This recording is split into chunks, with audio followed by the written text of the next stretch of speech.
আসসালামু আলাইকুম দর্শক, স্বাগত জানাচ্ছি আরটিভি রাতের সংবাদে। আপনাদের সঙ্গে রয়েছে আমি আফসানা সুরাইয়া। সংবাদের শুরুতেই জানিয়ে দেব মার্কেন্টাইল ব্যাংক সংবাদ শিরোনাম।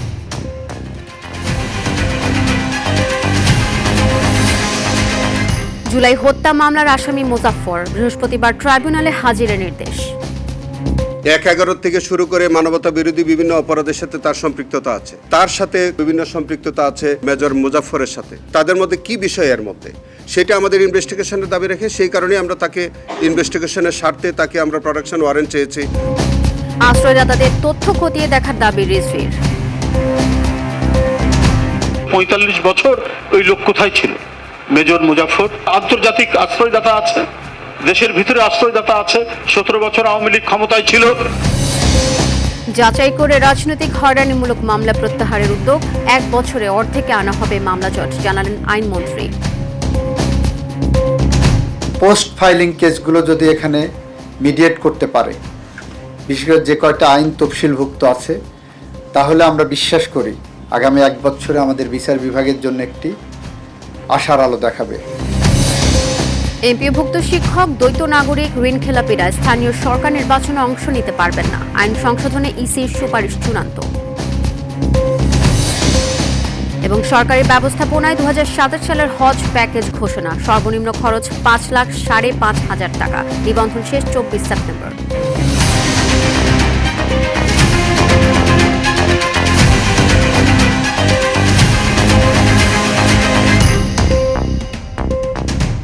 দর্শক, শুনছিলেন মার্কেন্টাইল ব্যাংক সংবাদ শিরোনাম, জানাবো বিস্তারিত।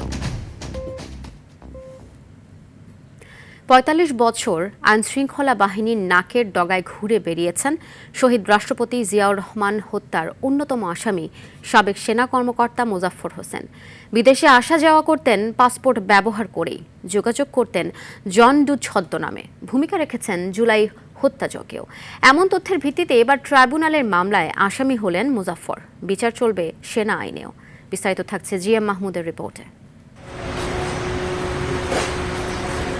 ২৪ জুলাই গণঅভ্যুত্থানের মানবতা বিরোধী অপরাধ মামলায় সকালে ট্রাইব্যুনালে আনা হয় অবসরপ্রাপ্ত লেফটেন্যান্ট জেনারেল মাসুদউদ্দিন চৌধুরীকে। এবার তার সঙ্গে আসামি হচ্ছেন ৪৫ বছর ধরে পলাতক থেকে সম্প্রতি গ্রেপ্তার হওয়া জিয়াউর রহমান হত্যা মামলার অন্যতম আসামি সাবেক সেনা কর্মকর্তা মোজাফফর হোসেন।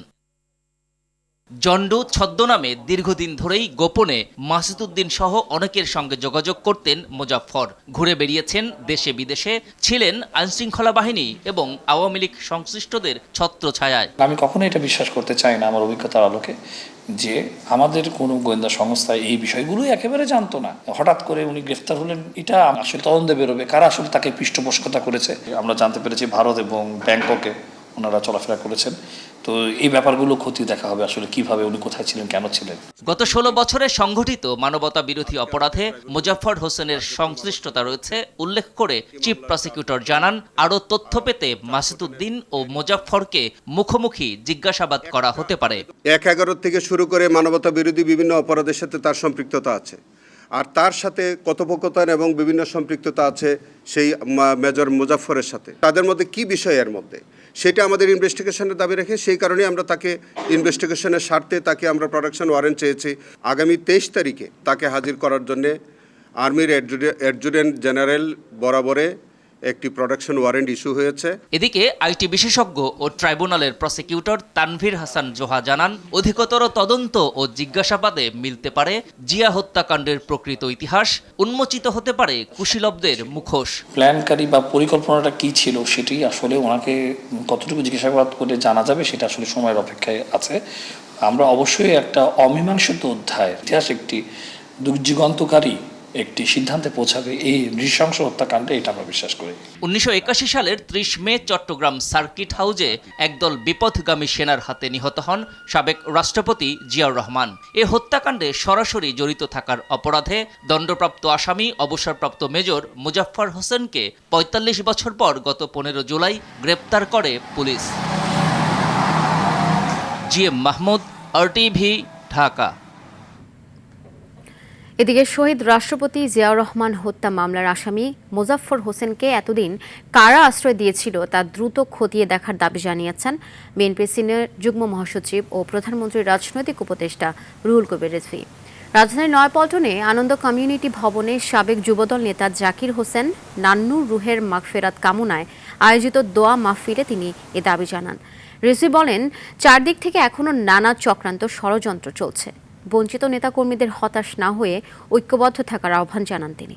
৪৫ বছর ওই লোক কোথায় ছিল? মেজর মুজাফফর কিভাবে আসতে পারলো? নিশ্চয়ই যারা তাকে আশ্রয় দিয়েছেন এর আন্তর্জাতিক আশ্রয়দাতা আছে, দেশের ভিতরে আশ্রয়দাতা আছে। ১৭ বছর আওয়ামী লীগ ক্ষমতায় ছিল, এগুলো আজকে আমাদেরকে মূল্যায়ন করতে হবে, জানতে হবে। অন্তর্বর্তীকালীন সরকারের সময় রাজনৈতিক ব্যক্তিদের বিরুদ্ধে দায়ের হওয়া বিভিন্ন হত্যাসহ হয়রানিমূলক মামলাগুলো যাচাই বাছাই করে প্রত্যাহারের উদ্যোগ নেওয়া হবে বলে জানিয়েছেন আইনমন্ত্রী মোহাম্মদ আসাদুজ্জামান। তবে শিশু নির্যাতন বা ধর্ষণ মামলাগুলো কোনোভাবেই প্রত্যাহার করা হবে না বলে জানিয়েছেন। সচিবালয়ে দেশের 10টি জেলায় মামলা পূর্ব বাধ্যতামূলক মধ্যস্থতা কার্যক্রমের উদ্বোধনী অনুষ্ঠানে আইনমন্ত্রী একথা বলেন। অপ্রতুল বিচারিক ব্যবস্থায় বর্তমানে ৪৫ লাখ মামলা চলমান রয়েছে জানিয়ে আইনমন্ত্রী আরও বলেন, মামলার আগে মধ্যস্থতা কার্যক্রমের মাধ্যমে আগামী 1 বছরের মধ্যে মামলা জট কমে আসবে। যেই মামলা নেগোসিয়েশন করা সম্ভব দুই পক্ষের আইনজীবীদের মাধ্যমে অথবা আমাদের জেলা লিগ্যাল এইডের আওতায় যে মিডিয়েটর আছে তাদের কাছে বিষয়টি রেফার করেন। তারা পোস্ট ফাইলিং কেসগুলো যদি এখানে মিডিয়েট করতে পারে, বিশেষ করে যে কয়টা আইন তফসিলভুক্ত আছে, তাহলে আমরা বিশ্বাস করি আগামী 1 বছরে আমাদের বিচার বিভাগের জন্য একটি আশার আলো দেখাবে। অপতথ্য ও সাইবার বুলিং নিয়ন্ত্রণে জনস্বার্থে আইনজীবী প্যানেল গঠন করা হয়েছে বলে জানিয়েছেন প্রধানমন্ত্রীর তথ্য ও সম্প্রচার বিষয়ক উপদেষ্টা ডাক্তার জাহিদুর রহমান। তিনি বলেন, এই সপ্তাহেই প্রজ্ঞাপন জারি হবে। সচিবালয়ে সরকারের বিভিন্ন কার্যক্রমের অগ্রগতি তুলে ধরতে আয়োজিত প্রেস ব্রিফিংয়ে তিনি বলেন, 17 বছরের ফ্যাসিস্ট কাঠামো রাতারাতি পরিবর্তন সম্ভব নয়। তবে পুলিশ ও প্রশাসনে থাকা গণঅভ্যুত্থানে হত্যা ও অপরাধে জড়িতদের বিরুদ্ধে পর্যায়ক্রমে ব্যবস্থা নেওয়া হচ্ছে বলে জানান তিনি। মাইলস্টোনে বিমান দুর্ঘটনায় ঘোষিত ক্ষতিপূরণ 1 বছরেও দিতে না পারা সরকারের ব্যর্থতা। সরকার যাচাই বাছাই করে ক্ষতিপূরণের ব্যবস্থা করবে। আচ্ছা, আমার কাছে প্রধান চ্যালেঞ্জ মনে হয় আমরা যে সিস্টেমটার মধ্যে কাজ করছি, মানে সদিচ্ছা থাকলেও সরকারের কতগুলো টুল আছে, অ্যাপারেটাস আছে, যারা 17 বছরে এমন অবস্থায় ছিলেন তারা তাদের দায়িত্ব কর্তব্য সম্পর্কে যা ভেবেছেন এগুলো কিন্তু পাল্টে গেছে, তাদের চিন্তাই পাল্টে গেছে। সো এই পুরো স্ট্রাকচার নিয়ে কাজ করা হাইলি চ্যালেঞ্জিং হচ্ছে। 2024 সালের 21 জুলাই কোটা সংস্কার আন্দোলন ঘিরে উত্তাপ রাজধানী ঢাকা সহ সারা দেশ। বৈষম্য বিরোধী ছাত্র আন্দোলনের দাবির মুখে সুপ্রিম কোর্টের আপিল বিভাগ সরকারি চাকরিতে কোটা পুনর্বহাল সংক্রান্ত হাইকোর্টের রায় বাতিল করে। আপিল বিভাগ সরকারি চাকরির নিয়োগে মেধার ভিত্তিতে 93% এবং 7% মুক্তিযোদ্ধা, ক্ষুদ্র নিগোষ্ঠী, প্রতিবন্ধী ও তৃতীয় লিঙ্গের জন্য কোটা রাখা হয়। এ বিষয়ে বিস্তারিত থাকছে হাসান মাহমুদের রিপোর্টে।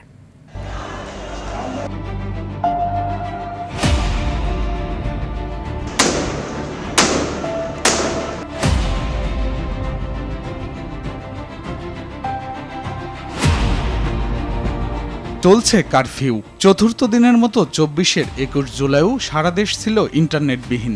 এর মধ্যেই ঢাকাসহ দেশের বিভিন্ন স্থানে আন্দোলনকারীদের সঙ্গে আইনশৃঙ্খলা বাহিনী ও আওয়ামী লীগের নেতাকর্মীদের সংঘর্ষের ঘটনা ঘটে। এতে রাজধানীসহ সারা দেশে নিহত হন অন্তত 19 জন, আহত হয় 3 শতাধিক আন্দোলনকারী, যাদের অনেকের অবস্থা ছিল সংকটাপন্ন।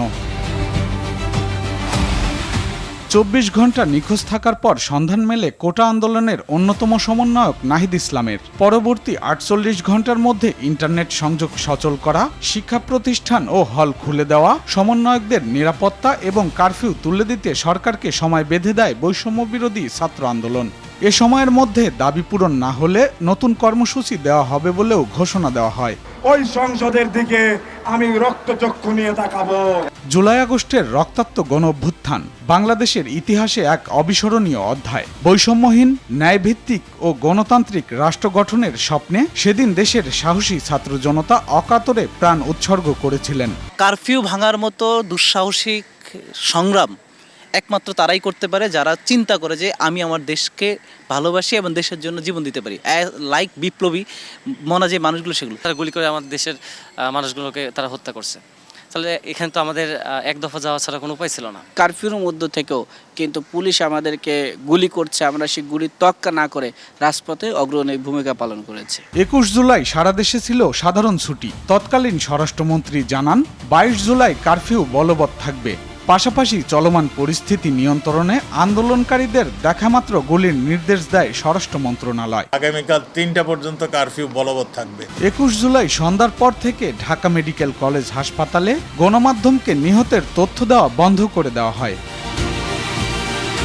সেদিন রাতে দেশের সার্বিক নিরাপত্তার বিষয়ে সামরিক বেসামরিক শীর্ষ কর্মকর্তাদের সঙ্গে বৈঠক করে প্রয়োজনীয় দিক নির্দেশনা দেন তৎকালীন প্রধানমন্ত্রী শেখ হাসিনা। হাসান মাহমুদ, RTV, ঢাকা। একটি দেশে স্বাধীনতা বারবার আসে না। ৭১-এ দেশের স্বাধীনতা এসেছিল, তাই ৭১ আর ২৪ এক নয়। তবে ৭১ আর ২৪ কোনোটিকেই খাটো করে দেখার সুযোগ নেই বলে মন্তব্য করেছেন সমাজ কল্যাণ মন্ত্রী ও বিএনপি স্থায়ী কমিটির সদস্য ডক্টর AJM জাহিদ হোসেন। মঙ্গলবার বাংলাদেশ মেডিকেল বিশ্ববিদ্যালয়ের আয়োজনে প্রতিষ্ঠানটির শহীদ মিলন হলে এক স্মরণ সভায় এসব কথা বলেন ক্ষমতায় থেকে ন্যায় বিচার না করলে ৫ আগস্টের মতো ঘটনা ঘটে। তাই অর্পিত দায়িত্বের প্রতি সুবিচার করতে সবার প্রতি আহ্বান জানান মন্ত্রী। আমরা একসাথে দীর্ঘদিন গণতন্ত্রের জন্য, মানুষের অধিকারের জন্য এবং নির্ভীক মানুষ যদি কাউকে বলতে হয় তার অন্যতম উদাহরণ হচ্ছে অধ্যাপক ডক্টর এম এ কুদ্দুস। কখনোই কোনো অবস্থাতেই ভীত সন্ত্রস্ত হওয়ার মতো লোক উনি ছিলেন না। এমপিওভুক্ত শিক্ষা প্রতিষ্ঠানের শিক্ষক, দ্বৈত নাগরিক, ঋণ খেলাপি এবং খেলাপি ঋণের জামিনদাররা স্থানীয় সরকার নির্বাচনে প্রার্থী হতে পারবেন না বলে জানিয়েছেন নির্বাচন কমিশন। রাজধানীর আগারগাঁওয়ে নির্বাচন ভবনে প্রধান নির্বাচন কমিশনার AMM নাসির উদ্দিনের সভাপতিত্বে কমিশনের একটি বৈঠকে এই সিদ্ধান্ত হয়। সভা শেষে নির্বাচন কমিশন সচিব আখতার আহমেদ জানান, স্থানীয় সরকার নির্বাচন আইনের সংশোধিত সুপারিশ চূড়ান্ত করে দ্রুত মন্ত্রণালয়ে পাঠানো হবে। এছাড়াও নির্বাচনী আচরণবিধির সংশোধনের বিষয়েও প্রয়োজনীয় উদ্যোগ নেওয়া হবে বলেও জানান তিনি।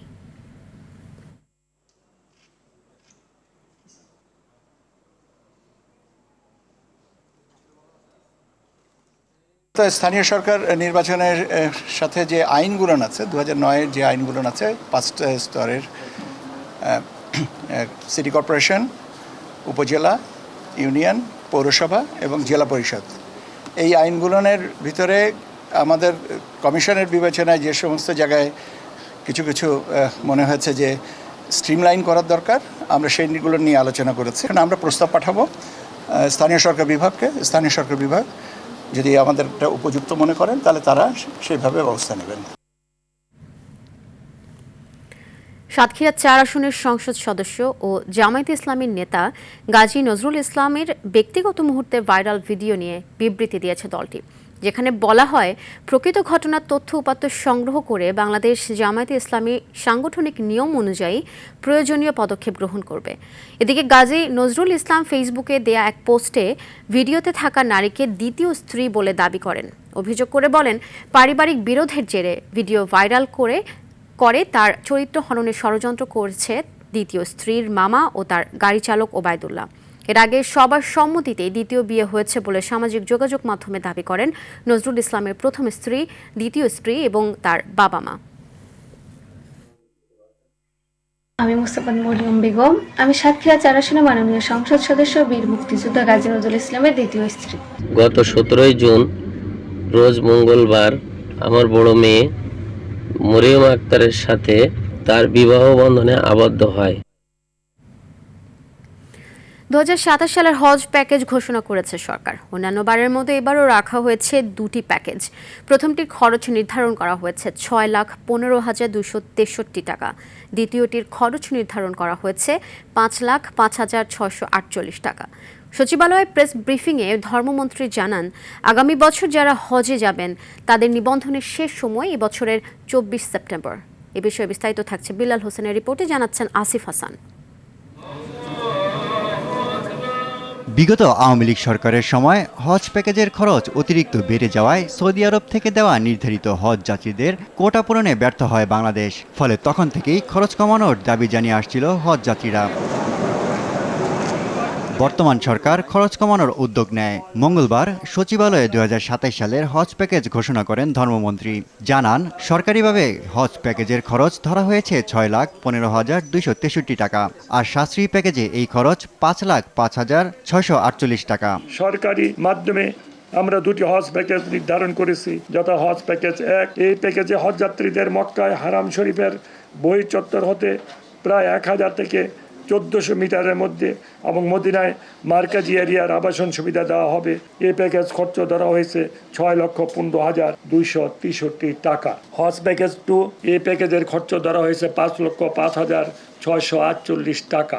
ধর্মমন্ত্রী বলেন, বিমান ভাড়া 14,000 টাকা কমিয়ে 1,30,000 টাকা নির্ধারণ করা হয়েছে। এই বছর মাননীয় প্রধানমন্ত্রী প্রচেষ্টা বিমান ভাড়া গত বছরের চেয়ে 24,830 টাকা কমানো হয়েছে। মানে এখন ভাড়া নির্ধারিত হয়েছে 1,30,000 টাকা। ইউএস বাংলা এয়ারলাইন্স হজ যাত্রী বহনে 58,000 টাকা অফার করলে বিমানে কেন 1,30,000 টাকা? এমন প্রশ্নে মন্ত্রী বলেন, ইউএস বাংলা যে ভাড়াটা বলছে এটা সম্ভব, আমি এটাকে বলবো না যে অসম্ভব না, কিন্তু কথাটা হলো বিমানের যে মাথাবাড়ি প্রশাসন, ইউএস বাংলার কিন্তু সেই মাথাবাড়ি প্রশাসন নয়। সৌদি সরকারের কিছু খরচ নতুন করে প্যাকেজে যোগ হওয়ায় সার্বিক খরচ বেড়েছে বলে জানান ধর্মমন্ত্রী। সৌদি হজ উমরা মন্ত্রণালয় জাতি হাজিদের সেবা, আবাসন ও ব্যবস্থাপনা উন্নয়নে বেশ কিছু পরিবর্তন এনেছে। তারা মক্কা এবং মদিনায় হজ যাত্রীদের আবাসন, যাতায়াত, ক্যাটারিং, তাবু ও সার্ভিস প্যাকেজকে একটি সম্মিলিত প্যাকেজের মধ্যে আনার ঘোষণা দিয়েছেন। 2027 সালের হজ নিবন্ধন শেষ হবে 24 সেপ্টেম্বর, আর চাঁদ দেখা সাপেক্ষে হজ ফ্লাইট শুরু হওয়ার সম্ভাব্য তারিখ 8 এপ্রিল। আসিফ হাসান, RTV, ঢাকা। মানবতার সেবায় এগিয়ে আসতে ভয় ভীতিকে জয় করতে হয় বলে জানিয়েছেন জিয়া ফাউন্ডেশনের vice president doctor Zubaida Rahman. বলেন, মাইলস্টোন ট্র্যাজেডির শোককে শক্তিতে পরিণত করে এগিয়ে চলছেন ভুক্তভোগী পরিবারের সদস্যরা।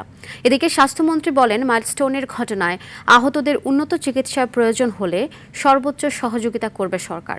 মাইলস্টোনে বিমান দুর্ঘটনায় শহীদের স্মরণে শ্রদ্ধাঞ্জলি ও স্মরণ সভায় যোগ দিয়ে এসব কথা বলেন তারা। আরও জানাচ্ছেন শামীম চৌধুরী।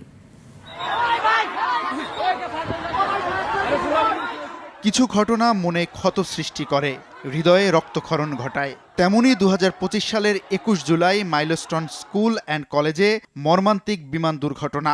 ভয়াবহ সেই দুর্ঘটনায় প্রাণ হারান 26 শিশুসহ 36 জন, আহত হন প্রায় 1.5 শতাধিক মানুষ। সেদিনে সেই দুর্ঘটনা কবলিত ভবনটির সামনে ফুল দিয়ে শ্রদ্ধা জানান শিক্ষক ও কর্মকর্তা কর্মচারীরা। খুবই ভয়ানক ব্যাপার যে আমরা কোথাও আটকা পড়েছিলাম, বাঁচার কোনো রাস্তা ছিল না। ওরা আজকে নাই বা যারা বেঁচে আছে তাদের দিকে কষ্ট, এটা হয়তো আমরা যারা সুস্থ আছি বিষয়টা উপলব্ধি করার মতো না। অন্যদিকে শহীদদের স্মরণে শ্রদ্ধাঞ্জলি ও স্মরণ সভার আয়োজন করে national institute of burn and plastic surgery. যাদেরকে হারিয়েছি এই শোক আমরা কিভাবে সইব? অনুষ্ঠানে মাইলস্টোন ট্র্যাজেডির ঘটনায় শোক প্রকাশ করে যে কোনো বিপদে বাংলাদেশের পাশে থাকার কথা বলেন বাংলাদেশে নিযুক্ত সিঙ্গাপুর, যুক্তরাজ্য, ভারত ও চায়নার রাষ্ট্রদূত। আহতদের সর্বোচ্চ চিকিৎসা সহযোগিতার আশ্বাস দেন স্বাস্থ্যমন্ত্রী। আমরা চেষ্টা করব আপনাদের সাথে আরো দিন পাশে থাকতে। যারা এখনো ফলো আপে আছে, আমাদের ডাক্তাররা নিষ্ঠার সাথে বার্ন ইউনিটে কাজ করে যাচ্ছেন। এরপরেও যদি আরো কিছু উন্নততর চিকিৎসার প্রয়োজন হয়, আমাদের সরকার, আমরা পিছিয়ে থাকবো না। বক্তব্যের শুরুতেই বিমান দুর্ঘটনায় শহীদদের শ্রদ্ধায় স্মরণ করেন ডাক্তার জুবাইদা রহমান। বলেন, মাইলস্টোন ট্র্যাজেডিতে সকলের সহযোগিতার হাত বাড়িয়ে দেয়া অনুপ্রেরণার উদাহরণ হয়ে থাকবে। ভয়াবহ অভিজ্ঞতার পরও আপনারা যেভাবে সাহস ও সংকল্প নিয়ে ভবিষ্যতের দিকে এগিয়ে যাচ্ছেন, জাতি কোনোদিন ভুলবে না। এই কষ্টের পরে যে দৃঢ়তা সকলে দেখিয়েছেন, সেই জন্য তাদের জানাই ধন্যবাদ। পরে মাইলস্টোনের ঘটনায় আহত ও শহীদ পরিবারের সদস্যদের সঙ্গে কথা বলেন ডাক্তার জুবাইদা, খোঁজ নেন তাদের স্বাস্থ্যের এবং তাদের খোঁজ খবর নিচ্ছেন। শামীম চৌধুরী, RTV, ঢাকা। সঞ্চিত আমানত ফেরত সহ 2 দফা দাবি আদায়ে বাংলাদেশ ব্যাংকের সামনে মানববন্ধন ও লং মার্চ কর্মসূচি পালন করেছে বাংলাদেশ ভুক্তভোগী ব্যাংক আমানতকারী অ্যাসোসিয়েশন। মঙ্গলবার সকালে বাংলাদেশ ব্যাংক 2 সচিবালয়ে লং মার্চ কর্মসূচি পালন করে ভুক্তভোগীরা। পারিবারিক অর্থকষ্ট ও নানা সমস্যায় বিপাকে পড়ছেন সম্মিলিত ইসলামী ব্যাংকের গ্রাহকরা। ব্যাংকগুলোতে আর্থিক সংকটের কারণে টাকা তুলতে না পেরে এবং হেয়ার কাট নিয়মের কারণে তীব্র ভোগান্তির শিকার হচ্ছেন গ্রাহকরা। বাংলাদেশ ব্যাংকের সামনে অবস্থান নিয়ে তারা এই সিদ্ধান্তের বিরুদ্ধে প্রতিবাদ জানান।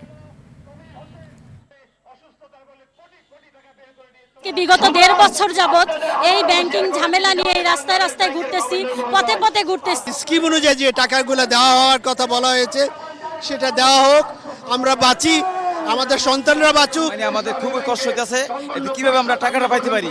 আমরা প্রধানমন্ত্রীর কাছে এটার সুবিচার এবং খুব কামনা চাই আল্লাহর কাছে। দেশে ফিরেছেন হরমুজ প্রণালীতে আটকে পড়া বাংলার জয়যাত্রার 17 বাংলাদেশি নাবিক। মধ্যপ্রাচ্যের যুদ্ধ পরিস্থিতির কারণে প্রায় 4 মাস আটকে ছিলেন তারা। পরবর্তীতে পরিস্থিতি শান্ত হলে জাহাজটি সফলতার সঙ্গে হরমুজ প্রণালী অতিক্রম করে। বিকেলে এমিরেটস এয়ারলাইন্সের একটি ফ্লাইটে হজরত শাহজালাল আন্তর্জাতিক বিমানবন্দরে অবতরণ করেন আটকে পড়া এই নাবিকরা। এই সময় বাংলাদেশ শিপিং কর্পোরেশনের পক্ষ থেকে তাদেরকে অভ্যর্থনা জানানো হয়। সব ধরনের সহযোগিতার জন্য শিপিং কর্পোরেশন ও বাংলাদেশ সরকারকে ধন্যবাদ জানান জাহাজের ক্যাপ্টেন শফিকুল ইসলাম।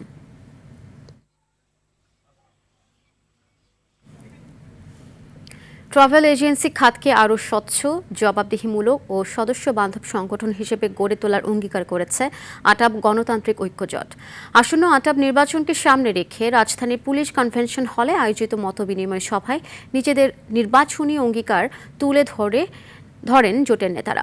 আগামী 25 জুলাই অনুষ্ঠিত হবে association of travel agents of Bangladesh আটাবের নির্বাচনকে সামনে রেখে সদস্যদের সঙ্গে মতবিনিময় সভা করে আটাব গণতান্ত্রিক ঐক্যজোট। সভায় সভাপতি পদপ্রার্থী SN মঞ্জুর মোর্শেদ সহ জোটের নেতারা বলেন, ট্রাভেল এজেন্সি খাতের ব্যবসায়ীদের স্বার্থ রক্ষা, সুশাসন নিশ্চিত, ডিজিটাল সেবা সম্প্রসারণ এবং সদস্যদের অধিকার প্রতিষ্ঠায় কাজ করবেন তারা। এ সময় উপস্থিত সদস্যদের মতামত গ্রহণের পাশাপাশি নির্বাচনে দোয়া ও সমর্থন কামনা করেন জোটের নেতারা। দেশের প্রায় 80% রোগী অস্বাস্থ্যকর খাদ্যসহ অনিয়ন্ত্রিত জীবনযাপনের কারণে হচ্ছে জানিয়ে স্বাস্থ্যবিদরা বলেছেন, শুধু ওষুধ ব্যবহারে নয়, খাদ্যাভ্যাস পরিবর্তনের মাধ্যমেও বিভিন্ন রোগ প্রতিরোধ করা সম্ভব। বিকেলে রাজধানীর সিডাব মিলনায়তনে পেশাজীবী সংগঠন Bangladesh association of wellness and lifestyle medicine গঠন উপলক্ষে আয়োজিত মতবিনিময় সভায় এসব কথা বলেন তারা।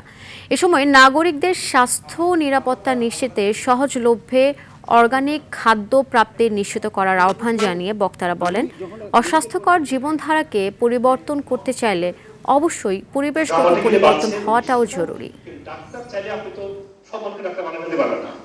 সব বিল্ডিং হসপিটাল বানাতে পারবে না, আমাদেরকে ফিরে যেতে হবে লাইফস্টাইল, যেটা আসলে সম্ভব আমাদের এই দেশকে আবার আগে যাই ফিরে নিয়ে আসা, মেডিসিন নেওয়ার পাশাপাশি অফকোর্স মেডিসিন।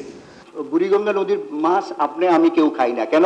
বুড়িগঙ্গাতে যিনি একবার গিয়েছেন সেই বুঝে যে এই নদীর মাছ পান খাওয়া যাচ্ছে না। এটা চেঞ্জ করতে গেলে একটা ইন্টার মিনিস্ট্রিয়াল কোলাবোরেশন খুব দরকার। প্রধানমন্ত্রীর বাসভবনের সামনে নরেন্দ্র মোদীর পদত্যাগ দাবি করে বিক্ষোভ থেকে রাহুল গান্ধী ও প্রিয়াঙ্কা গান্ধীকে আটক করে হেফাজতে নিয়েছে পুলিশ। এরপর বিক্ষোভে সংহতি জানিয়ে সশরীরে আন্দোলনে যোগ দেওয়ার ঘোষণা দিয়েছেন পশ্চিমবঙ্গের সাবেক মুখ্যমন্ত্রী মমতা বন্দ্যোপাধ্যায়। অন্যদিকে নিট কাণ্ড নিয়ে অবশেষে মুখ খুলেছেন প্রধানমন্ত্রী নরেন্দ্র মোদী। প্রশ্নপত্র ফাঁসের বিরুদ্ধে কড়া বার্তা দিয়ে দোষীদের কঠোর শাস্তি নিশ্চিতের কথা জানান তিনি। সামিউর শিহাবের রিপোর্টে থাকছে এর বিস্তারিত।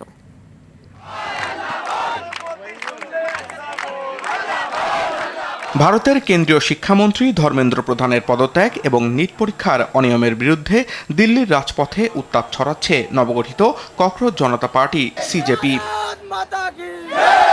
সোমবার পার্লামেন্ট অভিমুখে পদযাত্রার সময় পাল্টাপাল্টি সংঘর্ষে জড়ায় পুলিশ ও বিক্ষোভকারীরা। ঘটনাস্থল থেকে সিজেপির প্রতিষ্ঠাতা অভিজিৎ দীপক সহ 70 জনের বেশি বিক্ষোভকারীকে আটক ও গ্রেফতার করা হলেও মঙ্গলবার সকালে ফের দিল্লির যন্তর মন্তরে জড়ো হয়ে বিক্ষোভ অব্যাহত রাখে ককরোচ জনতা পার্টির সমর্থকরা। শিক্ষার্থীদের ওপর দমন পীড়নের প্রতিবাদে প্রধানমন্ত্রীর বাসভবন ঘেরাও করে বিরোধী দল।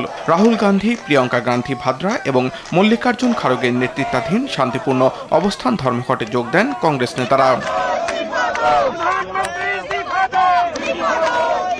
ছাত্রদের ওপর পুলিশের হামলার জন্য কেন্দ্রীয় সরকারকে দায়ী করে শিক্ষামন্ত্রী, স্বরাষ্ট্রমন্ত্রীর পর এখন প্রধানমন্ত্রীরও পদত্যাগের জোরালো দাবি তোলা হয়। বিক্ষোভের এক পর্যায়ে রাহুল গান্ধী, প্রিয়াঙ্কা গান্ধী ও সমাজবাদী পার্টির সভাপতি অখিলেশ যাদব সহ বিরোধী জোটের কয়েকজন শীর্ষ নেতাকে আটক করে দিল্লি পুলিশ। এদিকে বিক্ষোভকারীদের সঙ্গে একাত্মতা জানিয়ে বিক্ষোভে যোগ দেওয়ার ঘোষণা দিয়েছেন পশ্চিমবঙ্গের সাবেক মুখ্যমন্ত্রী মমতা বন্দ্যোপাধ্যায়। শহীদ দিবস উপলক্ষে কলকাতার বিড়লা প্ল্যানেটোরিয়ামের কাছে আয়োজিত এক সমাবেশে মমতা বলেন, প্রয়োজনে দিল্লি গিয়ে ককরোচদের আন্দোলনে যোগ দেবেন তিনি। দরকার হলে ককরোচের প্রোগ্রামে আমি নিজেও যাব, কারণ আমাদের সমর্থন প্রথম থেকেই ছিল, আছে এবং থাকবে। অন্যদিকে প্রশ্নফাঁস ঘিরে শুরু হওয়া এই বিক্ষোভ নিয়ে অবশেষে মুখ খুলেছেন প্রধানমন্ত্রী নরেন্দ্র মোদী। বলেন, প্রশ্নফাঁস মহাপাপ, তা রুখে দেওয়া গোটা দেশের দায়িত্ব। এনডিএ সংসদীয় দলের মঙ্গল মিলন বৈঠকের পর কেন্দ্রীয় মন্ত্রী কিরেন রিজিজু মোদীর বক্তব্য উদ্ধৃত করে এই তথ্য জানান। তিনি বলেন, নিট প্রশ্নপত্র ফাঁসের ঘটনায় দোষীদের সর্বোচ্চ শাস্তির কথা জানিয়েছেন প্রধানমন্ত্রী। जो रिफॉर्म एक्सप्रेस पर सवार होकर के आज देश चल पड़ा है। সামিউল শিহাব, আরটিভি। টানা 10 দিনের মতো ইরান ও যুক্তরাষ্ট্রের পাল্টাপাল্টি সংঘাত চলছে। এর মধ্যে ইরানের পারমাণবিক কেন্দ্র লক্ষ্য করে আবারও বড় ধরনের হামলার হুমকি দিয়েছেন মার্কিন প্রেসিডেন্ট ডোনাল্ড ট্রাম্প। পাল্টা জবাবে কুয়েতের আলী আল সালেম বিমান ঘাঁটি ও সেন্ট্রাল রাডার সিস্টেমে আঘাত এনেছে আইআরজিসি। এছাড়া বাহরাইনে অবস্থিত মার্কিন প্রযুক্তি প্রতিষ্ঠান অ্যামাজনের কেন্দ্রীয় ডেটা সেন্টারে ক্ষেপণাস্ত্র হামলা চালিয়ে ধ্বংসের দাবি করেছে তারা। এর পাশাপাশি প্রতিবেশী কুয়েতের বেশ কয়েকটি বিদ্যুৎ কেন্দ্র এবং পানি শোধনাগারেও একের পর এক হামলা চালিয়েছে তেহরান। একই সঙ্গে হরমুজ প্রণালী দিয়ে তেল ও গ্যাস পরিবহন পুরোপুরি বন্ধ করে দিয়েছে ইরানি নৌবাহিনী। পাকিস্তান এই সংঘাত থামাতে দুপক্ষের সাথে আলোচনার চেষ্টা করছে। তবে ট্রাম্প দাবি করেছেন, ইরানের অবস্থা খারাপ হওয়ায় তারা এখন শান্তি আলোচনা চাইছে। ঘরের মাঠে বাংলাদেশের বিপক্ষে 2 ম্যাচের টেস্ট সিরিজকে সামনে রেখে 13 সদস্যের পূর্ণ শক্তির দল ঘোষণা করেছে অস্ট্রেলিয়া। চোট কাটিয়ে দলে ফিরেছেন অধিনায়ক Pat Cummins, pacer Josh Hazlewood এবং অভিজ্ঞ অফ স্পিনার নাথান লায়ন। আন্তর্জাতিক ক্রিকেট থেকে অবসর নেওয়া উসমান খাজার জায়গায় ওপেনিংয়ে আস্থা রাখা হয়েছে অ্যাশেজে অভিষেক হওয়া জেক ওয়েদারল্ডের উপর। বিশ্ব টেস্ট চ্যাম্পিয়নশিপের অংশ হিসেবে বাংলাদেশ ও অস্ট্রেলিয়া প্রথম টেস্ট অনুষ্ঠিত হবে 13 থেকে 17 আগস্ট ডারউইনে। দ্বিতীয় ও শেষ টেস্ট হবে 22 থেকে 26 আগস্ট ম্যাকাইয়ে।